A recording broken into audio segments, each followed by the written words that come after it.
근데 이번 질문이 정말 가장 많이 물어보는 질문이기도 해요. 도대체 부동산 몇 군데에 내놔야 되냐? 현재 공인중개사가 내 집을 팔 때 어떻게 하는지 오늘 이 시간에 알려드릴게요. 안녕하세요. 부티인 기자 출신 공인중개사입니다. 집 사기도 어렵고 참 팔기도 어려워요. 대출은 대출대로 안 나오고 규제는 규제대로 심해지고 또 집값이 올라도 너무 올라서 그게 문제가 될 수도 있죠. 물론 요즘 같은 때 내 집 한 채 있다는 게 참 다행스러운 일이긴 하지만 문제는 내 집보다 옆집, 그 옆집이 더 올랐다는 거. 그래서 내 집 팔고 갈 데가 마땅치 않습니다. 이렇게 집은 사기도 팔기도 어려운데요. 오늘은 제가 저희 집을 팔 때 어떻게 하는지 영상으로 소개해 드릴게요. 구독, 좋아요, 알림 설정부터 해두시고요. 오늘 상황에 따라서 다 다르니까 영상 끝까지 보시면서 자신한테 맞는 그런 꿀팁 얻어가시길 바라겠습니다. 큰 그림부터 그려보면 첫 번째, 시세 파악. 두 번째, 상황에 맞는 전략 수립. 세 번째, 매도 실전이 되겠습니다. 일단 첫 번째 시세 파악부터 해볼게요. 저는 포털 네이버 부동산을 이용하는데요. 이곳이 매물이 가장 많기 때문입니다. 이곳에서 볼 것은 매도 후가, 다른 집들은 얼마에 내놨는지 그 가격대를 살펴볼 겁니다. 지금 매매 가격대를 보면 이렇게 지금 조사가 되는데요. 여기서 최저가, 최고가를 빼겠습니다. 그래서 나머지 가격대를 보면 가장 보편적인, 일반적인 가격대가 조사가 될 거예요. 그럼 이 가격대를 일단 알아두고 다음 과정을 한번 진행해 볼게요. 다음은 최근 실거래가를 살펴보는 일입니다. 저는 포털 사이트에서 부동산 실거래가 검색해서 공식 사이트에서 보는데요. 이거는 워낙 다른 사이트들, 부동산 관련 사이트에서 많이 다루고 있으니까 제일 편하신 데서 살펴보면 되겠습니다. 이렇게 최근에 실거래가가 얼마 정도의 거래가 됐는지, 거래량이 많은지 줄어들었는지 한번 살펴보시고 아까 조사했던 매도 호가와 비교를 한번 해보겠습니다. 제가 조사를 해보니까 최근에 매도 호가 그리고 실제 거래가가 크게 다르진 않았습니다. 이제 적정 가격을 한번 찾아볼 텐데요. 그 전에 먼저 근처에 부동산에 또 한번 물어보겠습니다. 부동산의 가격대를 물어볼 건데요. 크게 두 가지 질문을 던져볼 겁니다. 뭐 전화로 하셔도 되고 아니면 찾아가셔도 되는데요. 저는 지금 몇 동 몇 호에 살고 있는데 지금 얼마 정도 되는지를 물어보겠습니다. 제가 아까 두 가지 질문을 던진다고 했죠. 첫 번째, 지금 우리 집이 당장 팔릴 가격이 얼마인지 한번 물어볼게요. 그럼 근처 부동산에서는 보통 최근에 매도 호가 그리고 실제 거래가 아니면 매수들이 원하는 가격들을 어느 정도 알고 있기 때문에 그거에 따른 가격을 말해줄 겁니다. 단 제가 지금 당장 팔릴 가격이라고 했으니까 제일 낮은 가격, 진짜로 당장 팔릴 가격을 말해주겠죠. 그 다음 두 번째 질문, 나의 경쟁 상대를 한번 파악해 보겠습니다. 나와 비슷한 집들은 얼마에 내놨는지를 물어보시면 돼요. 이게 같은 아파트 단지라고 해도 타입, 동, 층 아니면 전망 이런 것에 따라서 가격이 조금씩 차이가 날 수 있으니까 우리 집과 비슷한 컨디션의 집은 지금 얼마에 나왔는지 한번 물어보시면 가격 책정에 아주 큰 도움이 되실 거예요. 그럼 이제 가격을 정하면 되겠죠. 나는 얼마에 내놓을 것인가, 나는 얼마를 받고 싶은가, 이런 가격을 정하면 되겠습니다. 근데 이거는 역시 또 상황마다 달라지겠죠. 만약에 내가 급하게 팔아야 돼, 나는 빨리 팔아야 돼, 그러면 남들보다 싼 가격에 내놔야 될 거고요. 나는 더 기다릴 수 있어, 그리고 부동산 가격이 더 올라갈 것 같아, 그러면 높은 가격에 내면 되겠습니다. 이건 상황마다 다 다르니까 목마른 사람이 우물을 판다고 내가 급하게 팔아야 되면 가격을 실제 팔릴 가격에 근접하게 내놓으셔야 돼요. 보통 양도세, 비과세나 취득세 이런 세금 문제 때문에 아니면 다른 이사갈 집을 미리 매수를 했을 경우 또는 급하게 돈이 필요할 경우 이럴 때는 별 방법이 없어요. 내가 아쉽기 때문에 나는 특정한 기한까지는 팔아야 된다 이런 생각이시라면 이럴 땐 무조건 파는 것을 목표로 삼고 그 가격을 정하셔야 됩니다. 여기서 잠깐 가격대는 최근에 두 가지로 나뉘는데요. 실거주 할 수 있는 집 그리고 전세 또는 월세가 낀 집 이렇게 두 가지 가격대가 나뉩니다. 높은 가격 순으로 보면 실거주, 전세, 월세 낀 집 이렇게 순서가 되는데요. 이 말은 실거주 할 수 있는 집이 비싸다는 뜻도 되고 또는 전세, 월세 낀 집이 싸다는 뜻도 됩니다. 이게 약간 뉘앙스가 다르니까 참고하시길 바라고요. 그럼 이제 집을 팔아야 되니까 부동산에 의뢰를 하겠습니다. 근데 이번 질문이 정말 가장 많이 물어보는 질문이기도 해요. 도대체 부동산 몇 군데에 내놔야 되냐? 제 의견부터 말씀드리면 최대 5곳을 넘지 않게 하랍니다. 이건 물론 시기, 부동산 시장 상황, 아니면 나의 상황 이런 거에 따라서 달라질 수 있겠는데요. 저는 최대 5곳을 넘지 않게 내놓겠습니다. 왜냐하면 너무 많은 곳에 내놓으면 내 집은 그 가치가 상당히 떨어져 보여요. 그렇기 때문에 저는 5곳, 최대 5곳을 넘지 않게 내놓을 거고요.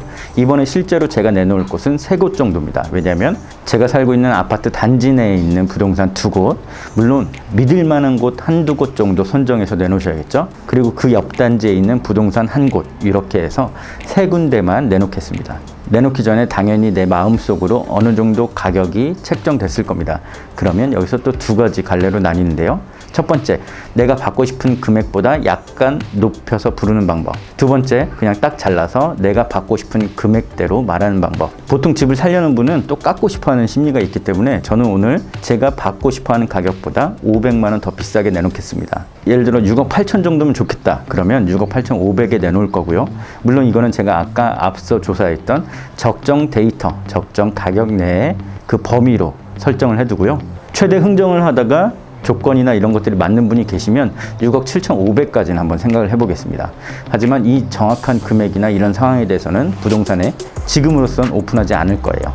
자, 이렇게 집을 내놨으면 이제는 기다려야 되죠. 이 부동산, 집을 파는 것은 시간을 낚는 거고요. 또 2년을 기다리는 겁니다. 근데 마냥 기다릴 수는 없잖아요.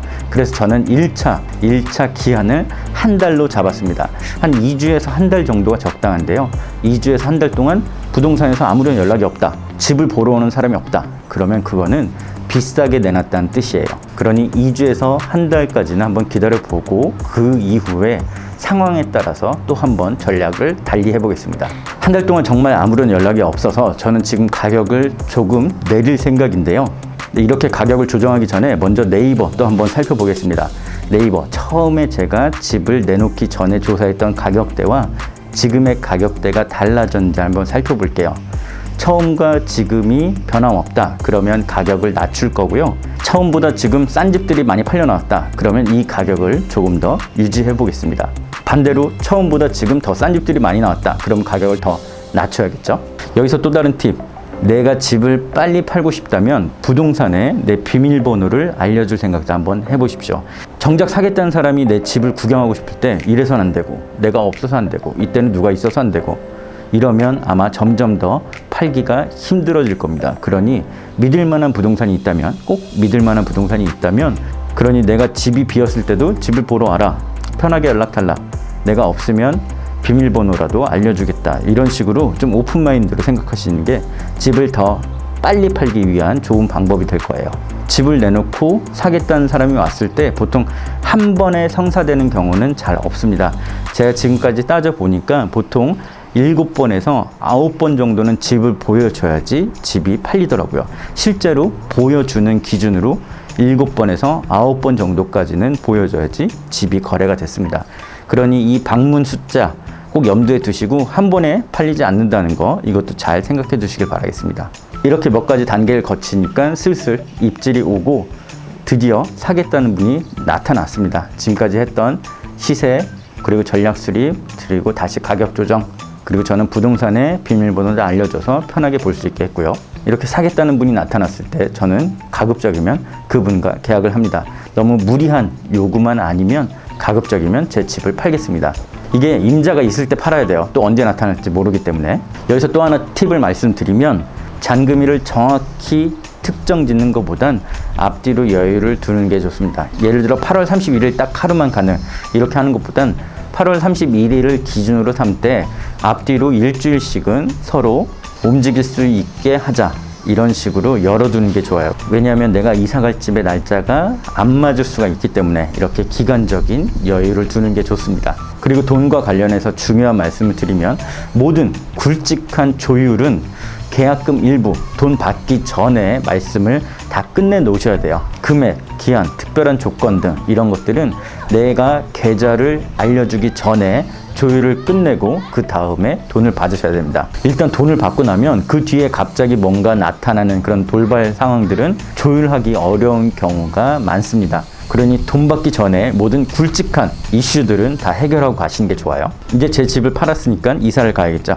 여기서 또 하나 문제. 내 집을 먼저 팔고 다른 집을 사야 되는지, 아니면 다른 집을 사고 내 집을 팔아야 되는지 어떻게 생각하시나요? 이거는 부동산 시장 상황에 따라서 달라진다고 보시면 돼요. 부동산 가격이 올라가고 있다. 그러면 다른 집을 먼저 사고 내 집을 팔아야 됩니다. 집값이 올라가고 공급보다 수요가 많다. 그러면 다른 집을 먼저 사고 내 집을 팔아야 됩니다. 반대인 경우 부동산 거래도 뜸하고 가격이 내려가고 있다. 그러면 무조건 내 집을 먼저 팔고 다른 집을 사셔야 돼요.